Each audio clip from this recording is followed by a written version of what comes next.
Hey there, I'm Plus Frames, and this is the second episode of a Mortal Kombat Podkast, which is an unofficial podcast for the MK fanatic.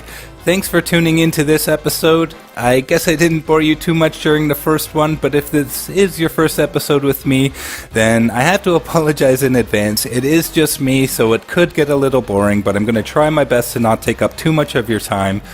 This week I'm going to do a brief summary on what we've seen so far from the reveal trailer at the Game Awards and the info released on the Italian GameStop website, which has since been modified, but I still believe the original information is legitimate.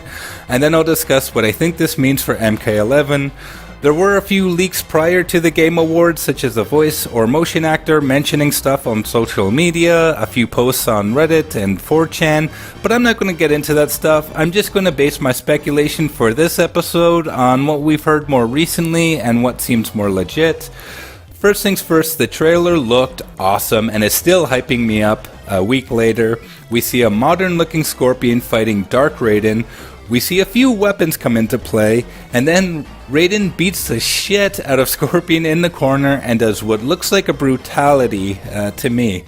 After that, a younger looking Scorpion dressed in MK3 robes and an MK2 mask jumps in and does what appears to be a fatality on Dark Raiden.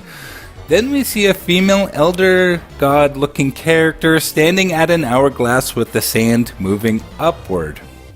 There's a community reveal on January 17th, and then MK11 releases globally on April 23rd on PC, PS4, Xbox One, and the Switch. You can pre-order the game to get Shao Kahn and beta access on PlayStation and Xbox sometime in March if you order from select retailers. Who those are, we don't really know yet, but hopefully we find out soon. Truthfully, I haven't pre-ordered the game yet until I find out this information because I definitely want the beta access.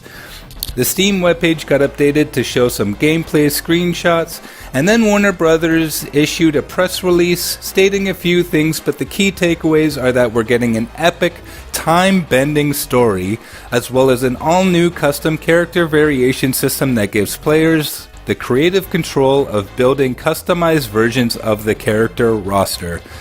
And if that wasn't enough, the Italian GameStop website got an update to show the pre-order information for the premium edition, and they provide a new render of Shao Kahn, which is different from the trailer version, and I'll talk about that one in a bit.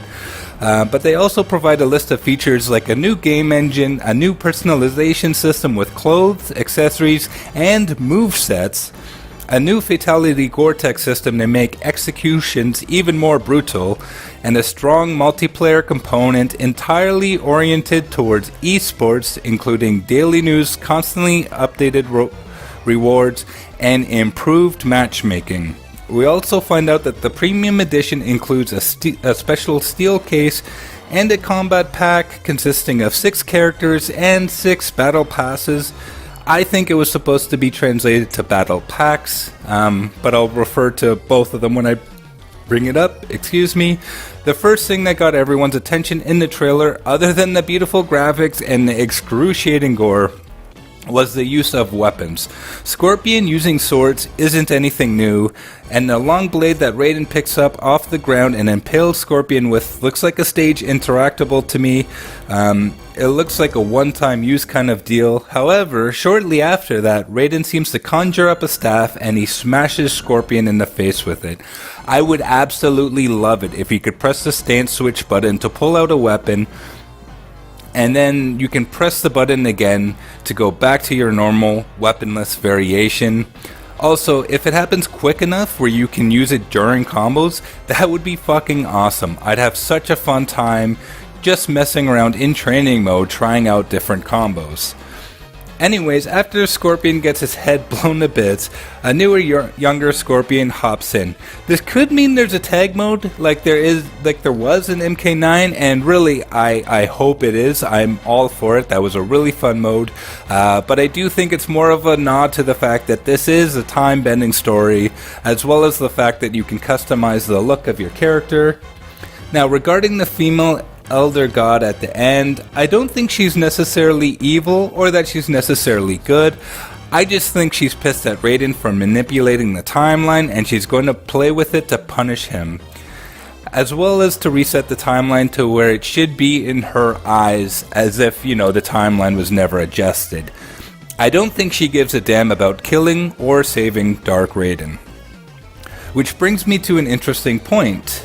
In the version of Shao Kahn we see in the trailer, we can see that he has dragon-esque features on his left hand and forearm. I believe that Shao Kahn will be an integral part of the MK11 canon, and that this Elder God went back in time to get Onaga, the Dragon King, involved, who then tried to resurrect himself into Shao Kahn's body. Previously he tried reptiles, this time he's going into Shao Kahn, which is, a superior vessel for him. But I think once Shao Kahn gained consciousness, he was able to fight off the possession from the Dragon King, but some remnants of the Dragon King were left behind, hence the dragon-looking hand. I am curious if this will have an impact on Shao Kahn's moveset, though. He still has a hammer, so I don't really expect him to be flying around breathing fire, but I think he may have some minor changes to him. Hopefully they're nothing too big. I love the way Shao Kahn has always played, so I don't want them messing around too much with him. It's also interesting that in the GameStop render of Shao Kahn, he doesn't have those details on his arm and looks more like its classic self. He is wearing black clothing under his armor, which isn't as intimidating, but I actually think it looks better. And his hammer looks powerful as fuck. The screenshots from the game look great. They honestly don't look too far off from the CGI trailer, which actually is something a senior animator, from NRS mentioned on Twitter. And the screenshots look pretty colorful. The color palette in MKX, to me, was a little dark and dull, so I'm glad the color is popping a little bit more. I think this is partly from the new engine that was mentioned, which seems to be the Unreal 4 engine, which traditionally is a little bit brighter and a little more realistic than the Unreal 3 engine, which is what NRS has used for their previous games. But I suspect that that's also an NRS design choice. In regards to the customizable variations, I'm real curious how they're going to do this. This, to me, could make or break the game.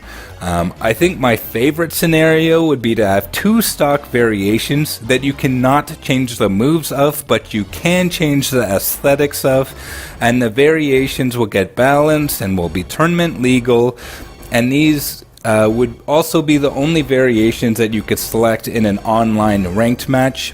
And if that is the case, then they should make a third, fully customizable version, moves and all, that you can play in online player matches or casual matches, however you want to look at it, and against, local friends, as well as arcade towers and other single-player modes and challenges. When I first heard of the new Gore-Tech fatality system, I was honestly really worried that they were going to bring back the creative fatality system like we saw in MK Armageddon. But after reading it again, I think the Gore-Tech system is really just kind of a marketing term to promote the fact that these fatalities will look a lot more realistic and show more detail in the bones and organs and stuff like that.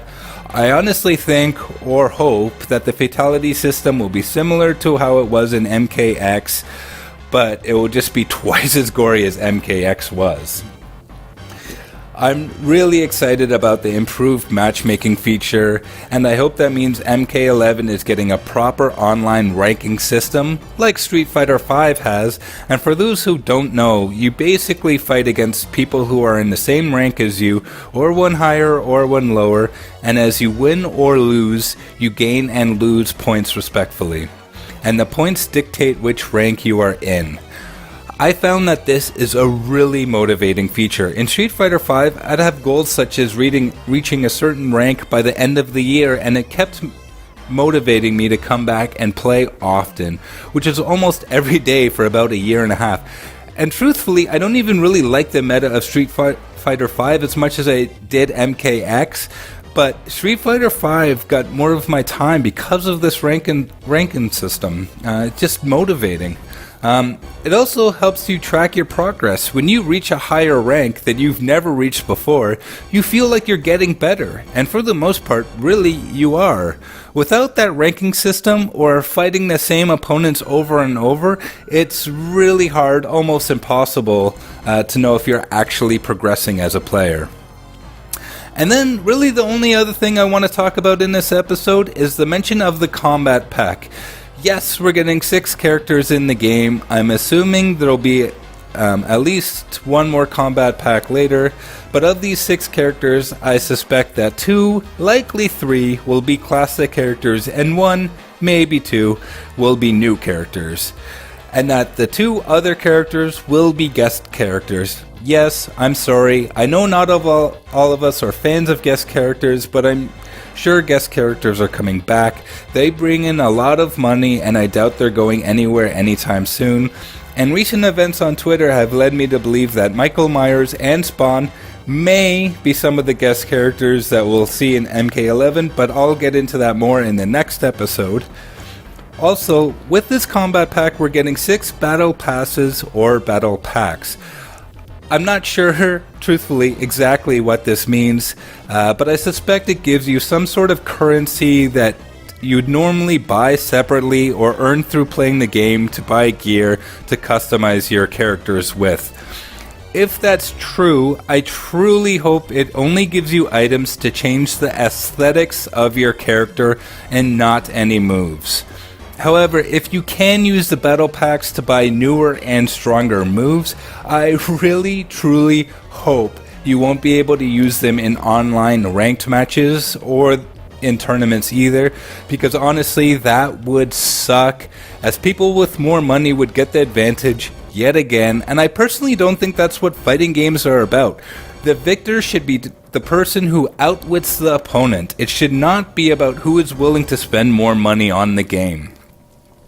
Okay, well that's about it for this episode. If you disagree with anything I said or want to share your opinion with me, please let me know on Twitter at @plusframes_, and I'll get back to you either on Twitter or likely discuss it in my next episode. Also, if you have any feedback for how I can improve, please let me know. I'll never get any better if you sugarcoat your feedback, so please do not hold back. Also, please feel free to subscribe on iTunes Podcasts and leave a review if you're up for it. Have a good one and keep playing. See you next time.